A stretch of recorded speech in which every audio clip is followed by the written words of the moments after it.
السلام علیکم ناظرین، ایک اور ولاگ کے ساتھ آج آپ کی خدمت میں حاضر ہوا ہوں۔ ناظرین، آج پاکستان تحریک انصاف اور حکومت کے درمیان مذاکرات کی دوسری نشست ہوئی ہے اور اس نشست میں توقع یہ کی جا رہی تھی کہ پاکستان تحریک انصاف کی جانب سے جو تحریری طور پہ جو ان کے چارٹر آف ڈیمانڈس ہیں، جو دو ہی مطالبات ہیں جو اب زبان زد عام ہیں، ایک جو سیاسی قیدیوں کی رہائی ہے اور دوسرا جو 9 مئی اور 26 نومبر کے واقعات ہیں، ان کی جوڈیشل کمیشن کے لیے یہ دو مطالبات تھے پاکستان تحریک انصاف کے۔ عمران خان کا بھی یہی کہنا ہے کہ یہی دو مطالبات لے کے مذاکرات کیے جائیں اور انہی دو مطالبات پر جو ہے حکومت کے ساتھ معاملات کو سلجھایا جائے، معاملات آگے بڑھائے جائیں، کوئی درمیانی راستہ نکلوایا جائے۔ لیکن آج توقع کے برعکس پاکستان تحریک انصاف کی جانب سے تحریری طور پہ اپنے مطالبات جو ہیں وہ پیش نہیں کیے گئے اور عمران خان کے ساتھ مذاکرات کے لیے مزید وقت جو ہے وہ پاکستان تحریک انصاف نے مانگا ہے اور حکومت نے یقین دہانی کرائی ہے کہ عمران خان کے ساتھ ملاقات میں سہولت کاری کرے گی اور جتنی جلدی ممکن ہو سکے تو اس مذاکراتی کمیٹی کی ایک اور ملاقات عمران خان کے ساتھ کرائی جائے تاکہ تحریری طور پر ایک ڈرافٹ تیار ہو سکے چارٹر آف ڈیمانڈس کا اور وہ اس کمیٹی میں پیش کیا جائے، جس کے بعد حکومت جو ہے وہ تحریری طور پہ ہی ان مطالبات کا جواب دے گی، کیونکہ زیادہ تر جو مقدمات ہیں 9 مئی کے وہ انڈر ٹرائل ہیں۔ 26 نومبر کے مقدمات کے ٹرائلز اب تک شروع نہیں ہوئے، کچھ لوگ ضمانت پہ رہا ہے، کچھ کو ڈسچارج کر دیا گیا، جو کم عمر لڑکے تھے یا ضعیف جو آدمی تھے ان کو ڈسچارج کر دیا گیا ہے، لیکن تاحال اس وقت مقدمات جو ہے وہ درج ہیں اور کسی بھی وقت ان کا ٹرائل شروع کر کے ان پر بھی جو ہے گرفتاریاں اور سزائیں جو ہے وہ ہو سکتی ہے۔ دوسری طرف جو ذرائع یہ بتا رہے ہیں کہ آج کے مذاکرات میں جو اہم بات چیت ہوئی ہے وہ سب سے بڑی بات چیت تو یہ تھی کہ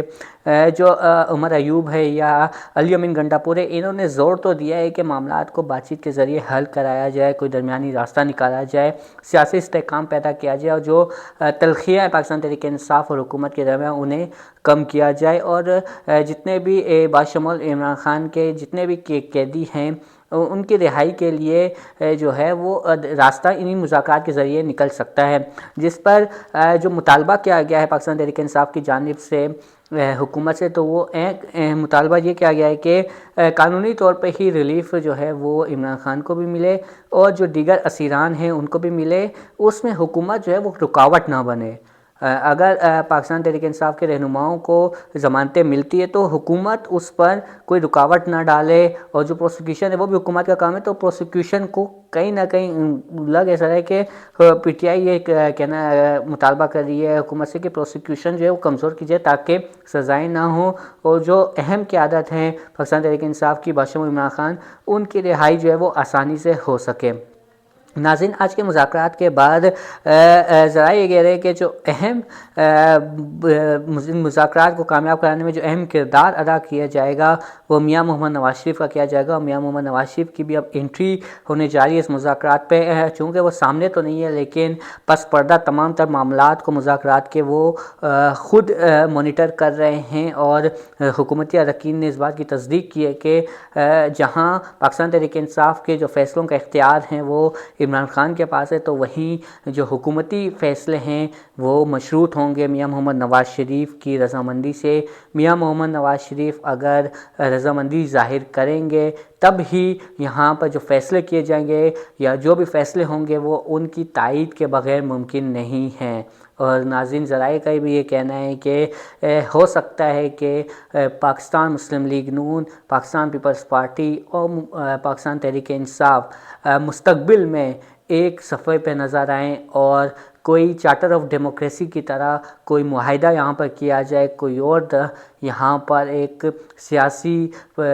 جو منظرنامہ ہے ادھر تبدیلی نظر آئے اور سیاسی استحکام کے لیے، مفاہمت کے لیے اور ملک کی بہتری کے لیے تینوں جماعتوں کے قائدین جو ہیں وہ ایک صفحے پہ نظر آئیں، اور اس بات کا قوی امکان پیدا ہو چکا ہے۔ ناظرین، گزشتہ ہفتے ہی لاہور میں جو اس مذاکراتی کمیٹی کے رکن بھی ہیں میاں محمد نواز شریف کے قریبی بھی سمجھے جاتے ہیں، رانا ثناء اللہ نے تجویز دی تھی کہ 3 بڑے جو ہیں آصف علی زرداری، میاں محمد نواز شریف، عمران خان کو مل بیٹھ کے سیاسی استحکام کے لیے اور ملک کو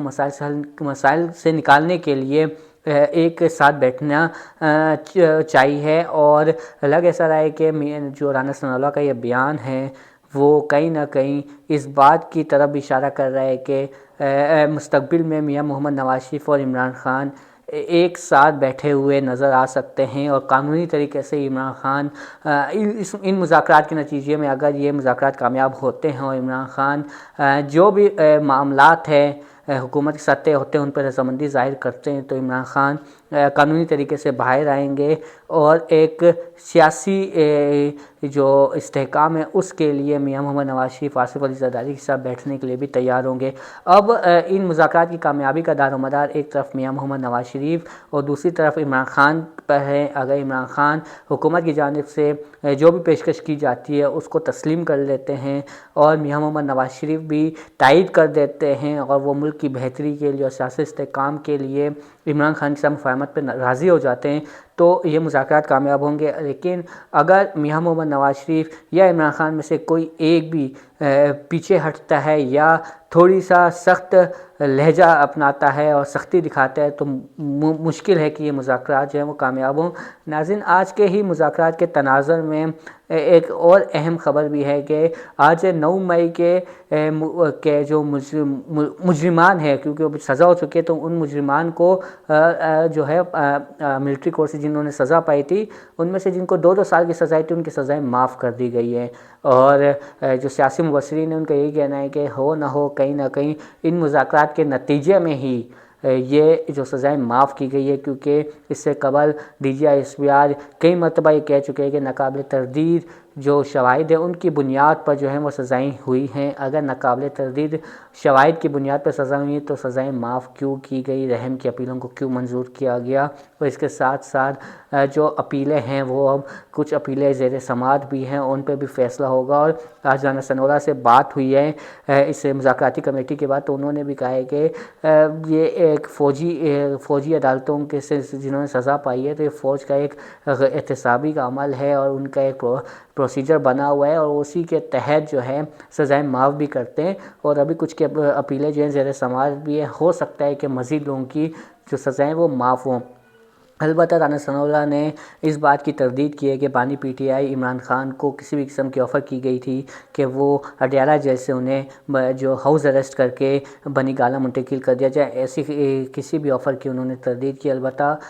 یہ ضرور ہے کہ ان مذاکرات کا اب دار و مدار جو ہے وزیر اعظم شہباز شریف کے بجائے میاں محمد نواز شریف جو ہیں وہ اب اہم کردار ادا کریں گے حکومت کی جانب سے، مسلم لیگ نون کی جانب سے، جبکہ دوسری جانب پاکستان تحریک انصاف بھی یہ چاہ رہی ہے کہ ون ون سچویشن پر یہ مذاکرات و معاملات حل ہوں۔ آج مذاکرات کے بعد جو پاکستان تحریک انصاف اور جو حکومتی مذاکراتی کمیٹی تھی ان کے باتوں سے لگ ایسا رہا تھا کہ کہیں نہ کہیں دونوں یہ جو فریقین یہ کوشش کر رہے ہیں کہ بات چیت کے ساتھ معاملات حل ہوں اور دونوں جو ہے ون ون سچویشن پر ان مذاکرات کو ختم کریں، تاکہ جو ان کے سیاسی مستقبل ہے اس کو زیادہ نقصان نہ ہو، ان کے ورکرز انہیں نقصان، وہ جو ہے ان کا جو ایک شکایت رہتی ہے وہ شکایتیں بھی نہ رہیں، اور کہیں نہ کہیں مفاہمت کا راستہ نکالتے ہوئے عمران خان کو بھی جو مشکلات ہیں ان سے نکالا جائے، اور حکومت بھی یہ چاہتی ہے کہ ایک جو سیاسی عدم استحکام ہے اس کو بہتر کرتے ہوئے جو توجہ ہے وہ معیشت پہ اور جو امن و امان کی خاص طور پہ صورتحال ہے ملک میں اس صورتحال سے نپٹا جائے۔ اگر سیاسی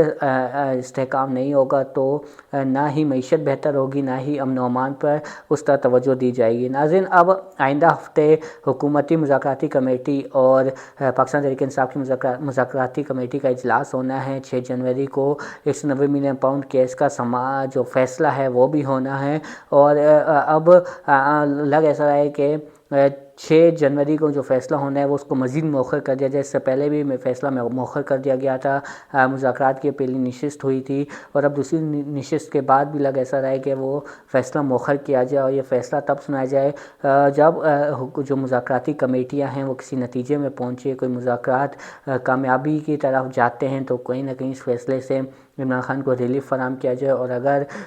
یہ مذاکرات ناکام ہوتے ہیں تو اسی کیس کا جو فیصلہ ہے اس سے مزید عمران خان کے لیے مشکلات جو ہے وہ پیدا کی جائے۔ ناظرین، اب یہ آئندہ آنے والا جو 1 سے 2 مہینے ہیں ان میں سیاسی منظرنامے میں تبدیلی جو ہے متوقع ہیں۔ اب دیکھنا یہ ہوگا کہ اس تبدیلی سے کون فائدہ حاصل کرتا ہے اور عمران خان کتنی جلدی جو ہے وہ جیل سے باہر آتے ہیں۔ ناظرین آج کے بلاگ میں اتنا ہی، بہت بہت شکریہ۔ اگر آپ کو پسند آیا ہے تو اس کو شیئر کریں اور اپنی قیمتی آراء سے بھی جو ہے ہمیں ضرور آگاہ کریں۔ اللہ حافظ۔